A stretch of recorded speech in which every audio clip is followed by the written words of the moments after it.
Nous allons dans cette vidéo voir comment on peut utiliser un publipostage avec un fichier Excel qui était au préalable une requête Access qu'on a donc exporté au format Excel.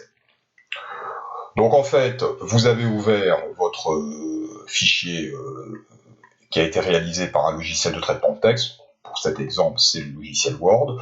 Je ne vais pas rentrer évidemment dans les explications sur le logiciel Word parce que ce n'est pas l'objet de cette vidéo, mais je vais par contre vous montrer la procédure pour faire un publipostage, c'est-à-dire un courrier qu'on va envoyer en grand nombre à un certain nombre de personnes identifiées dans la base de données Excel. Donc je fais clignoter mon curseur à l'endroit où je vais faire apparaître mes champs de fusion. Je clique sur l'onglet publipostage. Je démarre la fusion et le publipostage. Je clique sur l'option lettre, car évidemment c'est une lettre. Une fois que j'ai fait cela, je vais maintenant rattacher cette lettre à une base de données, en l'occurrence le fichier Excel. Donc je clique sur sélection des destinataires, utiliser une liste existante. Je vais sélectionner le répertoire où figure cette liste, c'est dans mon répertoire publipostage Access, et le fichier se nomme requête client contrat non réglé. Donc là, dans cette fenêtre, je clique sur OK, c'est bien ce fichier-là, je clique sur OK, voilà. Donc là, a priori, j'ai rattaché ma lettre type à la base de données. Je vais maintenant pouvoir insérer les champs de fusion. Les champs de fusion, ce sont en fait les données de ma base de données. Alors, je vais mettre dans un premier temps la raison sociale, comme ceci.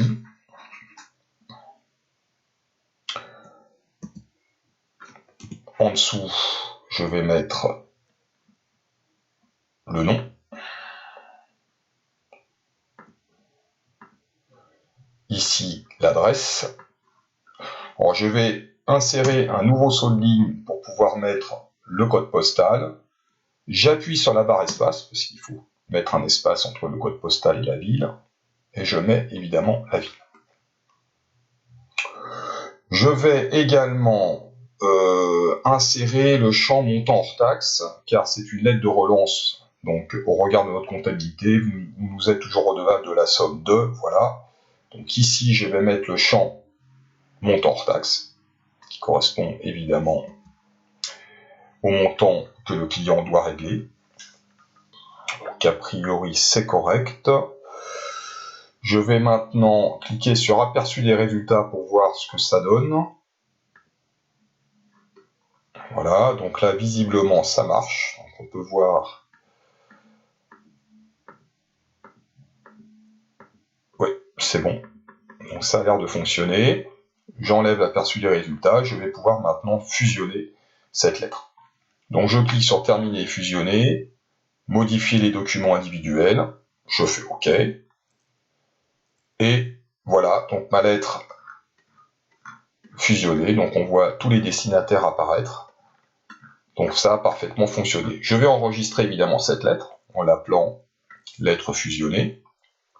Je l'enregistre évidemment dans le bureau, enfin sur le répertoire qui a été préalablement créé, puis postage access, et je l'appelle lettre fusionnée. Bon, il y était déjà, mais pour les besoins de l'exemple, je vais le réenregistrer.